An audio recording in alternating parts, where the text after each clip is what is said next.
Welcome to your next step up the self-publishing mountain. I'm Matilda Swift, author of quintessentially British cozy mysteries. And I'm Samantha Cummings, author of young adult books about magic, myths and monsters.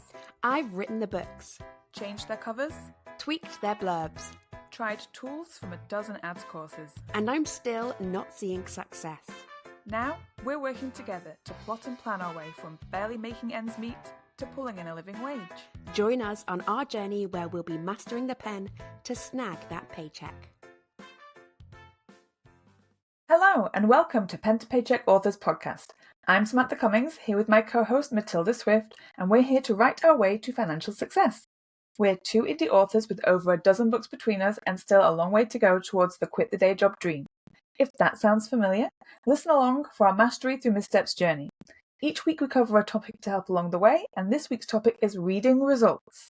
Before that though, what are your wins and whinges of the week? Okay, I feel like I'm all wins, but not, I've previously had some big headline wins, and this just feels like a general winning week. It's interesting. I feel like recently I've been really up and down, and feeling like, it's going really great, and then the next week I'm like, I don't know what I'm doing, and this feels terrible. And I think that is a symptomatic of like where I'm at in a good way. That I just feel like I am growing and changing, and I'm trying to change a lot of things at once. So my wins, they're not stellar, but they feel really good, and they feel like they're on a journey to success. So my first win is just we had our mastermind meeting today, and I haven't said this for a while as a win, but it was an absolute win today. We were talking kind of immediate changes, but also long-term things, and it really feels like I can look long-term, and not in a way of like I'm planning out every single book for the next few years, but in that I know where I'm going next year in a publishing and professional sense. So phenomenal. Mm-hmm. And then I have another win. Oh, my blurb. I was working on my blurb, my new series, and I had a blurb a while ago, because this new series has been in the works for, this year, I guess, actually most this year. I'd got a blurb, and I was able to leave it and let it rest, and then come back to it over this weekend and send it to various people and just get some really concrete, solid advice. And I worked on it a bit with Gemini, which is my preferred AI platform, and just give it sentences and ask for alternates for those, and really just like polish it until it sparkled. And I feel phenomenal about it. And that just makes me feel like everything is very promising. So all wins, and I'm excited. How about you? I also just have wins that I'm going to say this week because I don't want to say any whinges. So my win obviously was mastermind meeting. It was very fun. We are both so tired.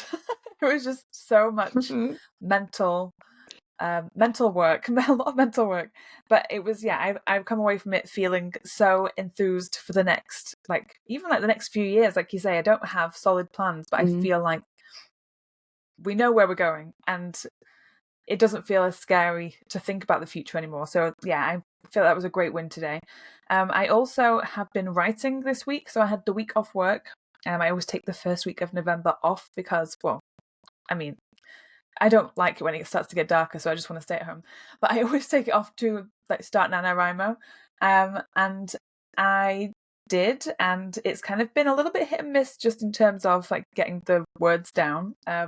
But I still have started a new story, so it's a huge win. I'm very excited about writing this book. And also my sister is home from Australia, and she lives there with her husband and her baby, and they have come home for a quick visit before Christmas. And it's just been really nice seeing her. I've not seen her for 2 years since her wedding. So it's been very nice just to play catch up and to try and win the affections of my young nephew and be his favourite aunt. Everything's a competition. I've got to be the best. No whinges apart from just the fireworks constantly going off. It is, being the favourite aunt is the best position that you could be in. Yeah, I am a big fan of being a cool aunt. It's like my my best part of best aspect of being my family. So good that we're on a win this week, but I feel like it's a bit of a tricky topic. So we're talking about reading the results. Just first of all, what results do we mean? Quite a vague title. Yes, thanks for passing that over to me. So this topic is all about reading your ad results. And we have both been running ads. My ad is actually still running. I thought it was not. I thought it ended, but it has not ended yet. So yeah, this is all about looking at the results that you get from Facebook or Amazon and making informed decisions on where to go next. Because usually what we both are very guilty of doing is running an ad and then dusting our hands and saying, well, I guess that happened, and then doing nothing with the results. So Yeah, yeah, like, it's I'm just not a all about millionaire straight away. Never trying. mind. Yeah, yeah. Yeah, that didn't catch on. Yeah, trying to not just run an ad and then leave a human-shaped hole in the wall as you just Mhm. quickly exit the scene.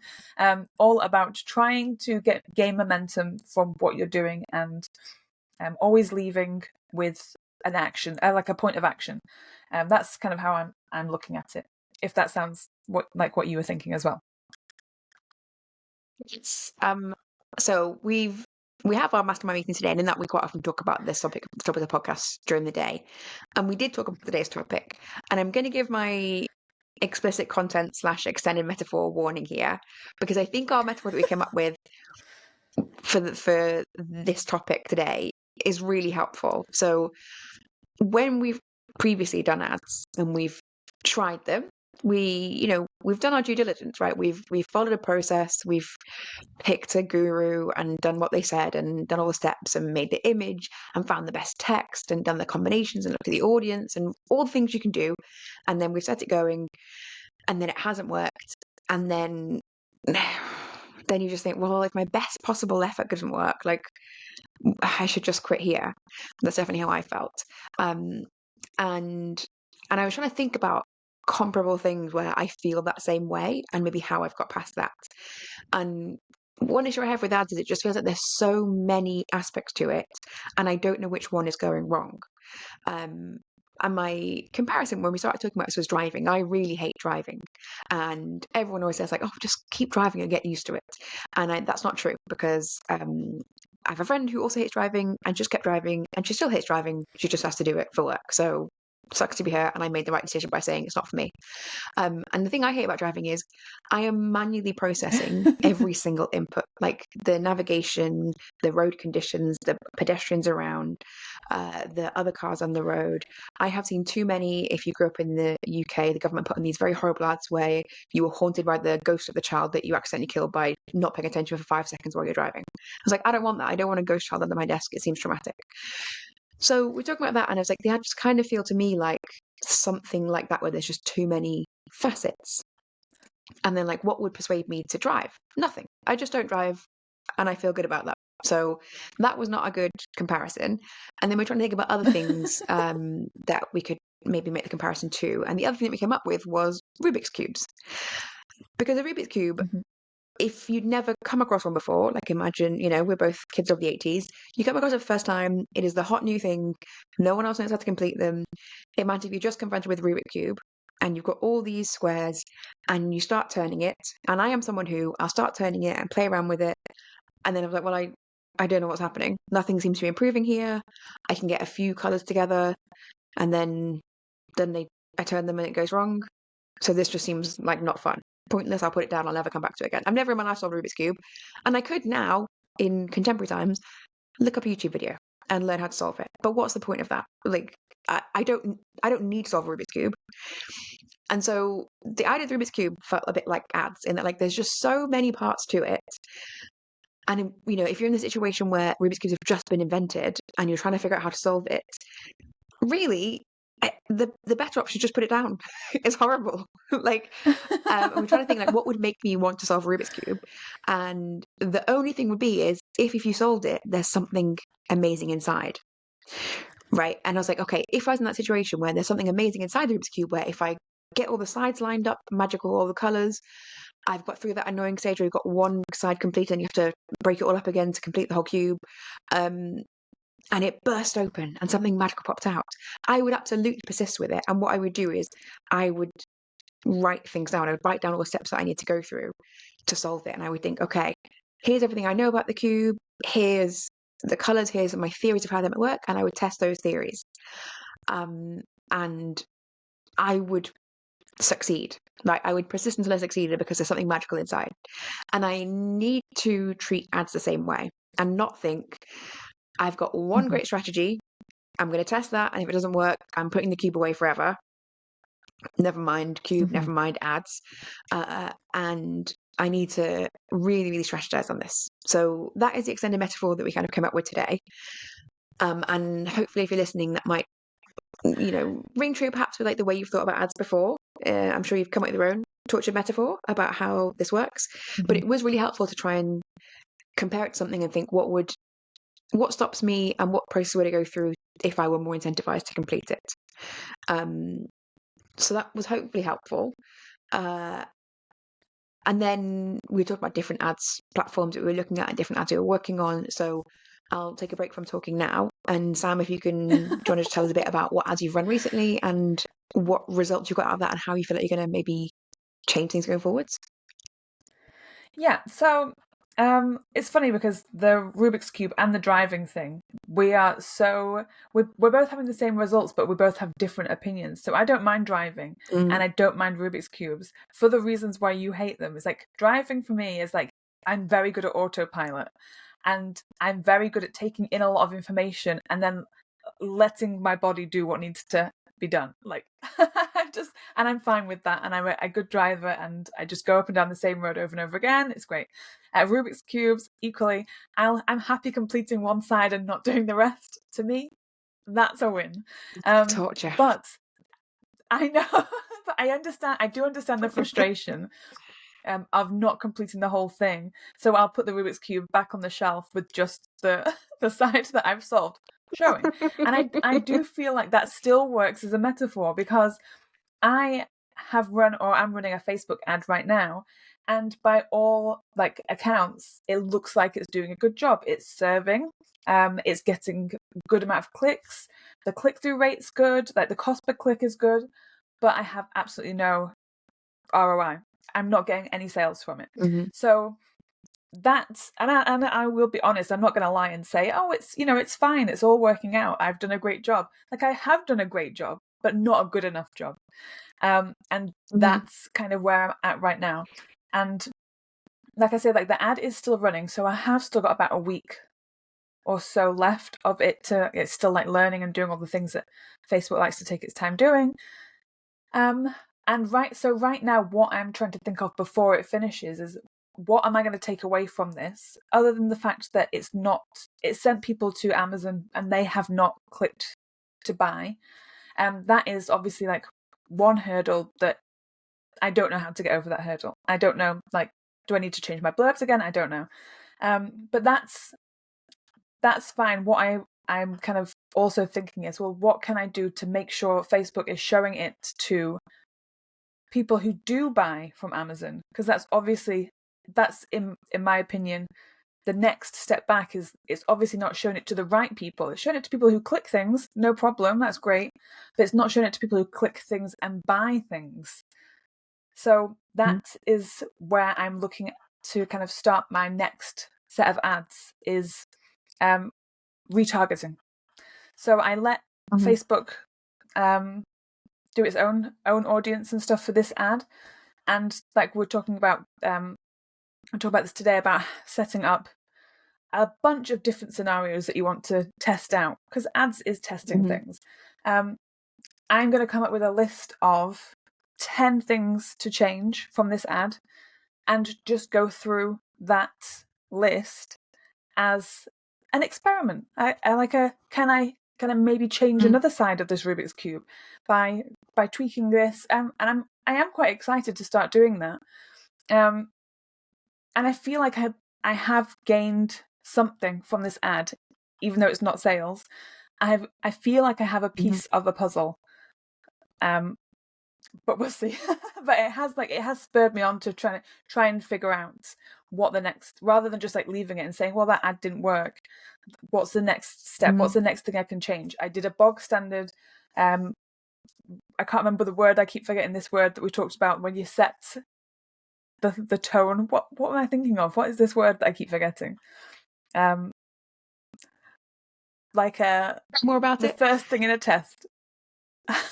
Like when you set Baseline. when you set a baseline. I was gonna say when you set a bar. I can never remember that word. So I've done a baseline test. This is the Or a start benchmark. of, or a benchmark. Yeah, this is now the start of a whole thing that I'm going to do. So, and I don't think I would have thought about that had we not picked this as our episode. I think I would have just like tossed this one away like I have done the like previous ads that I've done. But now that we're kind of getting towards the end of the year and I really have big ambitions for next year, I'm just not going to wait to start doing tests. This is it. Like, I'm just going to like kick off doing tests now. Don't wait for January. Don't wait for New Year's resolutions. Just get into it. So I'm kind of excited about that. Yeah, I mean, it's really tricky with Facebook, right? Because you're doing traffic ads and Facebook doesn't know who buys from that. They have no way to know. And then also you don't know if it's that Facebook's picking the wrong people or it's that there's a disconnect from like what the ad builds the expectation and then what they get at the other end. And also the fact that like I personally, if I'm advertised a book, will download a sample. I very, very rarely will buy straight away. And then I might buy a month down the line when I'm looking through my samples for another book to read. So it's really hard. And if you had maybe some sales but not as many as you might expect, then you might think, oh, maybe some people are sampling and will buy later. And there's no way to know that. But I think if you've got no results, then you can say like either there's a disconnect or Facebook's not picking the right people, or it's the wind is blowing the wrong way today. Tricky. So, but I think the benefit of Facebook is there are more things to change.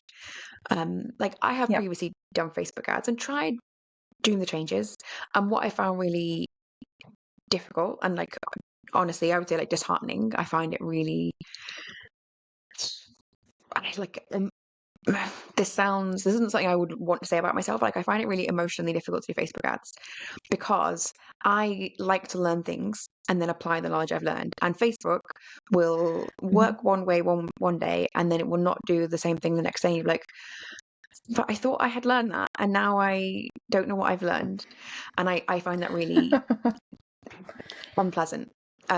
So it is unpleasant, but also the positive thing on Facebook is there are many things to change. So I have been currently doing a Facebook ad and an Amazon ad.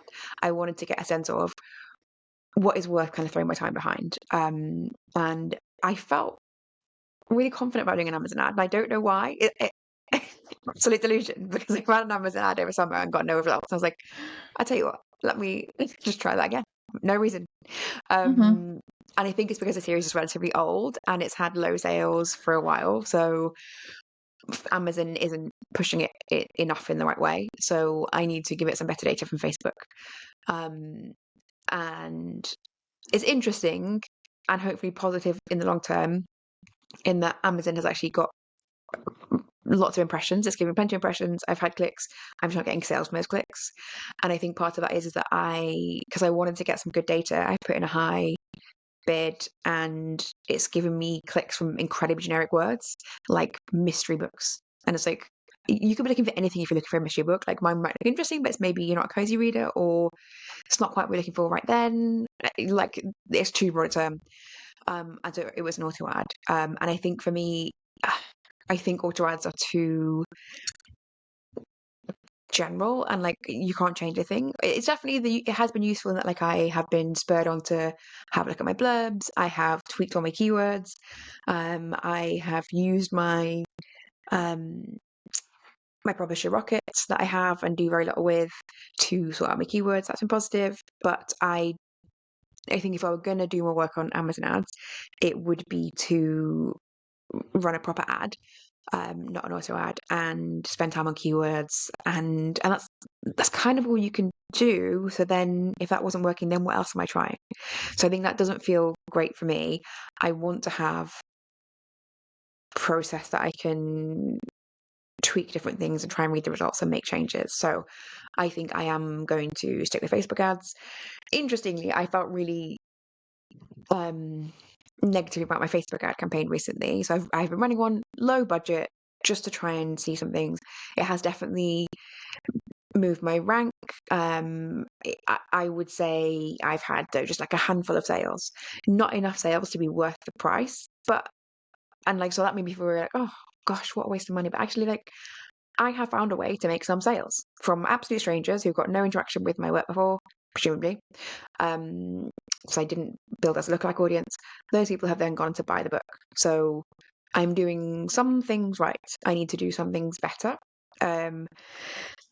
But I think I'm always looking for a quick fix. And it's interesting, right? I don't know why that's true. I'm always looking for like because it seems so simplistic, right? It seems so like show an ad to a person and they buy a book.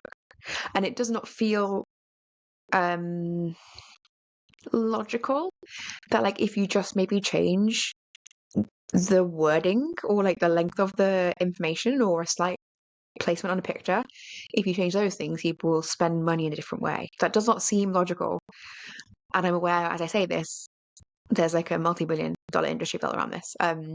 But I I'm not in that industry and don't I don't enjoy that kind of like thinking, that way of thinking about things. But yeah, but I can do it. So I'm just gonna pull my socks up and make a list of things like I do with my Rubik's Cube, make a list of things to test and just go through the process of testing things and tick things off. Say if I change the image, can I find out of 10 images that I test, what's the best one? Okay, that one's going forwards, or 4 images, and then I iterate based on that, and then the same with the text, and then same with the audience.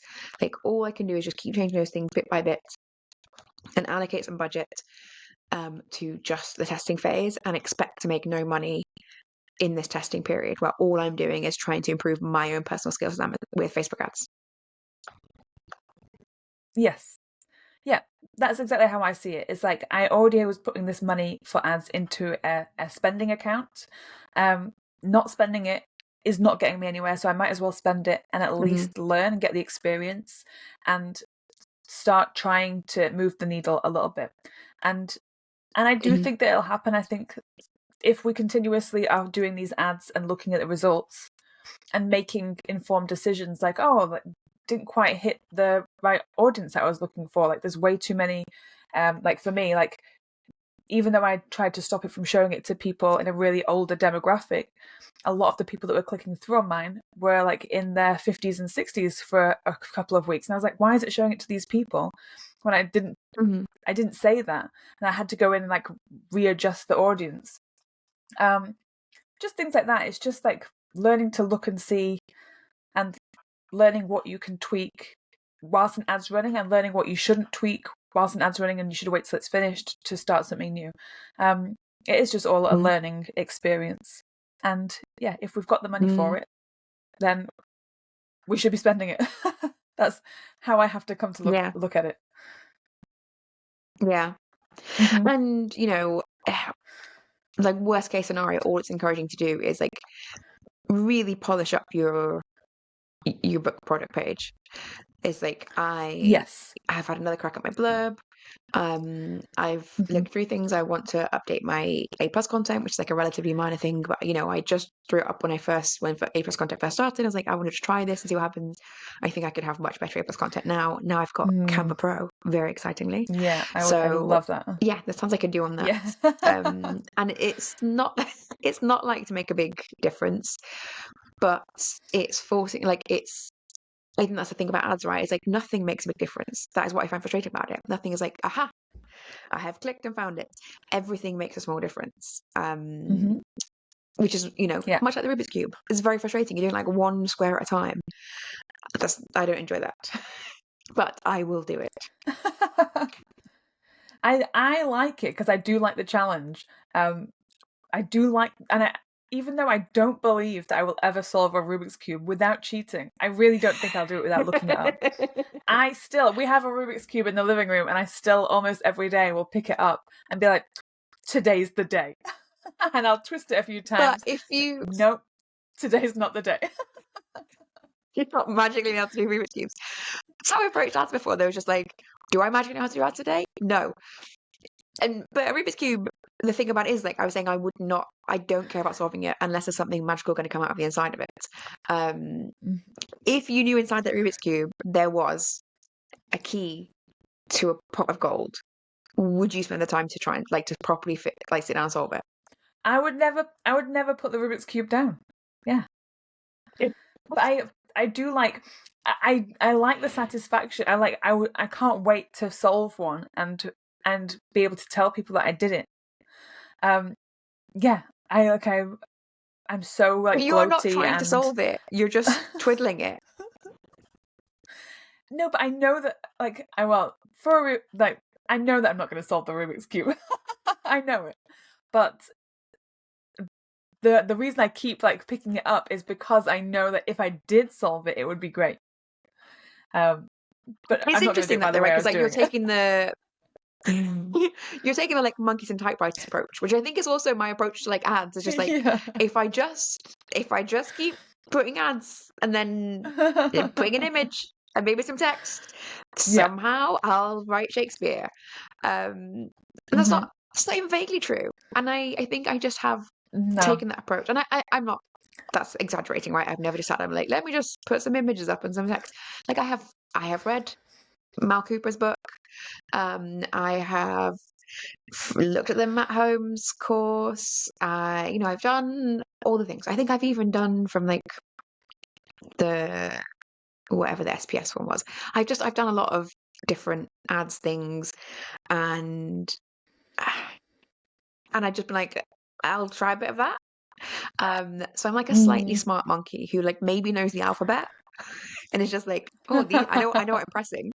I'm hitting letters, Yeah. but I do not know how to like write an iambic pentameter. Like that's not a thing I can do.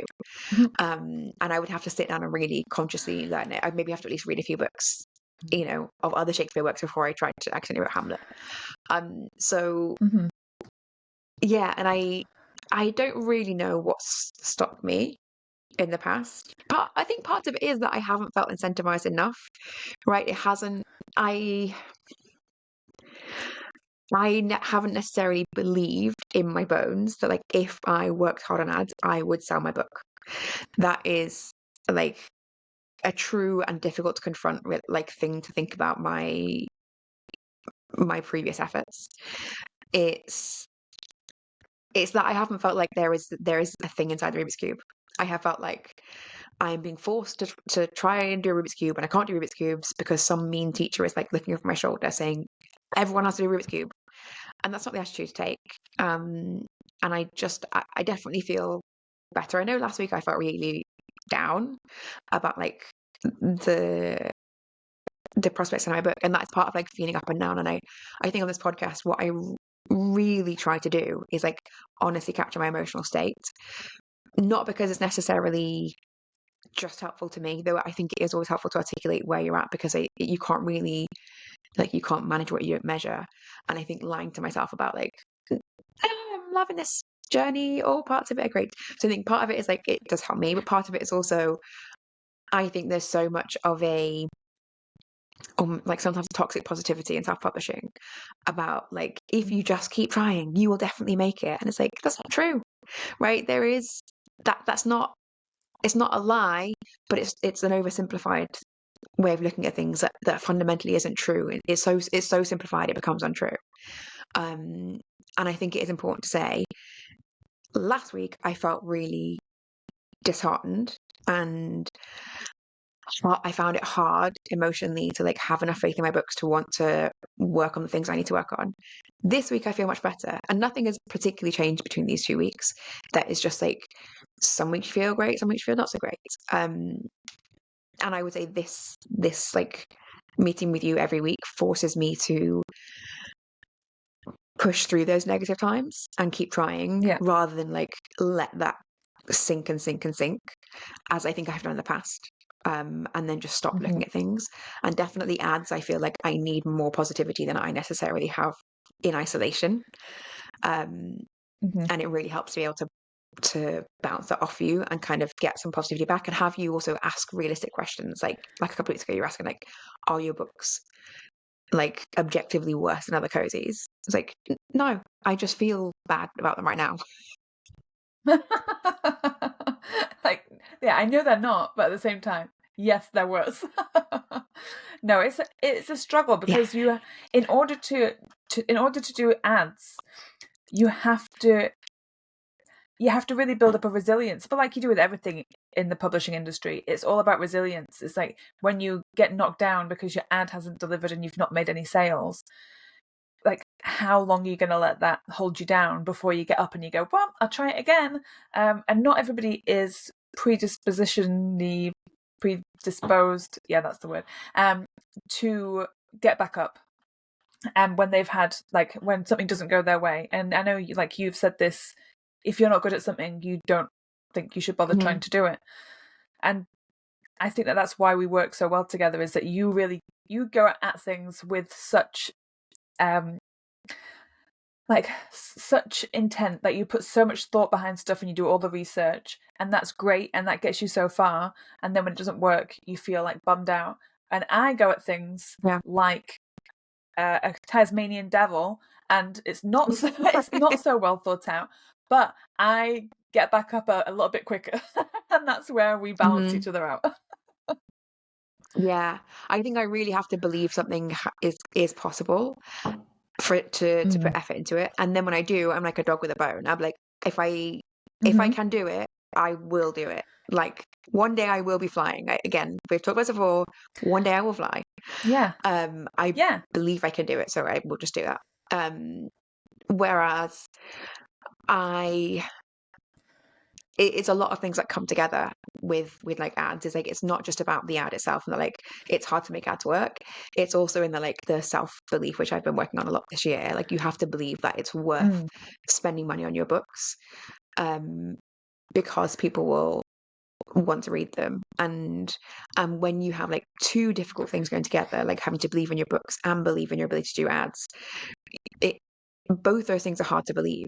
So at any one time, at least one of them you feel rubbish about, and then you're like, well, and it feels emotionally hard to push against both those things. Even one is hard enough. And then so it's just so easy to be like, I'll just do ads later when I am powerful in some way that I have not grasped yet. When I've already made money from not advertising, just organic sales. That's what, and then when I've done all my organic sales, I'll switch on ads and I'll get even richer. Oh my God. That sounds so ludicrous, but that is 100% how I feel. Yeah, I know. I think that's like the line that we all tell ourselves is like, I'm going to make it without having to spend any money. I'm going to be able to make it without having to resort to turning into a salesperson. And like, that's obviously the dream. Like, you don't want to be the salesperson. You just want somebody or a few people to stumble upon your book and then it to catch like wildfire and just go the best thing that could ever happen. But that we know that that's not true. But yet we still tell ourselves that lie. And it's really hard though. It's like it's baked into all the advertising kind of gurus conversations, because like the first step of everything is like calculate your sell-through rate. And it's like my sell-through rate is so polluted by like, you know, the most recent release. It has got, if you're looking at like a certain period, if you're looking at 3 months, like the most recent release is read much more than the other books because it's just released. Or I ran a promo on book 4 in the series, so that's massively higher than the others. And like if they're like, oh, maybe it's better to look at your lifetime sales, and it's like, but what if you just don't have big lifetime sales? Like there's been times earlier when I've been starting ads, when I was early in my journey of publishing, it was like I don't have a strong enough sense of what my sell-through rate is. So then where do I start? And there's so many points at which you're knocked back, or at which I have been knocked back, right? And I think I'm very like overly easily discouraged from things that I don't find easy straight away. Like we talked about this. And so it's just easier to just not advertise and wait for this, the magical organic sales that will then give me the data to then do the ads. Now I know who my target audience is. Now I know what my read-through rate is. It's like, I don't know, just start. Just do things. Yeah. Do you have anything else you want to say on reading results at this point? Like, do you know what you're taking away from your ads? Like, what's your next step? We may have already covered this, but I figure I might as well just like try and put it in as simple way as possible. Yeah, I think it's good to just like make a commitment to something. So I have done recently BookBub, Amazon, and Facebook ads. The BookBub ads I just wanted to do to get a benchmark or a baseline of can I find some authors who are good comps for me and figure out what is the impact of BookBub ads, how can I use them, and when might I want to use them. I feel a bit loath to leave using an ad till you need an ad, right? Is because I've got a new series coming up and I feel very tempted to sort of wait and advertise that series because I feel like it's way more to market, but then it's too late to learn how to use these things. So I did some BookBub ads. I've got good baselines. I'm doing nothing more with that. It was interesting. I would actually say it's worth doing BookBub ads to understand, do you know who your comps are really? Because I got very different click-through rates than I expected on identical ads, just a different reader, just a different author-targeted ads with very low spends. And I followed, it's David Gogren's book, I think, about BookBub ads, and just followed that to the letter, got the results. Useful to have that information for later. So I've read it. I feel confident I know how the results work. I think I will do some ads when I've got a new release, but very minimal and just with the objective of like targeting my comps to help my also boughts. My Amazon ad, I don't have any sense of how I can improve that really without giving Amazon more data. So that's useful to see. I'm just turning it off. I think it's about to expire anyway, but I wanted to leave it to run till we talked. But I don't feel like there's any benefit to that. And I have heard from many, many people, Amazon ads are really, really hard. And it's like, yeah, they do seem to be. And I don't think it is worth me putting the effort in without building up else in other ways. So I'm going to drop that. And I'm going to focus on Facebook. And on my first step is I'm going to reread Mel Cooper's book, Help My Facebook Ad Suck or whatever it's called. I'll put it in the show notes. I think I've read it twice, maybe 3 times already. But I do think there's like learning something, reading something, trying it, reading again with fresh eyes, reading it and then be like, oh, now I know what this is about. I'm hoping that this is the now I know it's about time. So I'm going to reread it, make some notes, go through and implement it. And I think it's just about trying, like, and iterating more. I have looked at all my comps ads. I have read the books. I have tried the things. I'm just not persisting enough because I believe that I need to be good at something straight away or I should quit it. And that's not true. And I'm going to set aside that mindset and go in more deliberately. And so I'm going to make myself a list of tests and a budget and just follow through that plan. Sort of, and to an extent, but not entirely, regardless of the results. Like, I'm not saying I'm looking for, like, I'm not expecting one magic ad. I'm going to test things. What I want is data. That is what I'm going to buy from Mark Zuckerberg. Yes, that is a fantastic way to look at it. Is your I know I don't want to give Mark Zuckerberg any money, but yes, getting data is, I mean, data is like internet gold. Like that's what every big company wants is everyone's data. So we can't ignore that. The data is important, and same with me. Like I'm just looking to try and really figure out who my actual audience is on my Facebook ads. Because you're right, I think copy and images, like I know that people are clicking on stuff. I like the idea of tweaking copy and images just for myself. I don't think the like a slightly different copy is going to work. It's going to like be the thing that like makes or breaks an ad. I don't think like a slightly tweaked. I think we're not looking to make or break, image. right? I think we're looking for a slightly better click-through rate, a slightly better conversion rate. I think I have previously been looking for like make or break, like finally I found the ad. No, I think I'm just looking for an ad that I think should work. Make it slightly better. And that's all I need to do. Yeah. So that's how I'm approaching it now, and I'm gonna I'm gonna make a list of different things that I want to change from the ads that I've got running at the moment, and just play around with that and have fun trying So, I mean, I'm trying at the moment. I've only got 2 books of a series out, so I'm kind of what I feel like is I'm in a dead zone because everyone wants to wait till a full series is out usually. So, this is the most playful zone that I could be in for ads because I'm just like in a nice. I'm gonna say it's a nice limbo because I've got 2 books out already in this series, so like I've got Is the it a stuff. 3-book series? It's a 3-book series, so like this is a good time to play around And because then when the whole can the 3rd book go on pre-order? it is going to be on pre-order soon. Yeah, I just need to like set the dates. So but I feel like I'm in a good space to have this play around, so that when I get to the 3rd book release and stuff, I've got the data that I need to maybe not win, but just do a better job.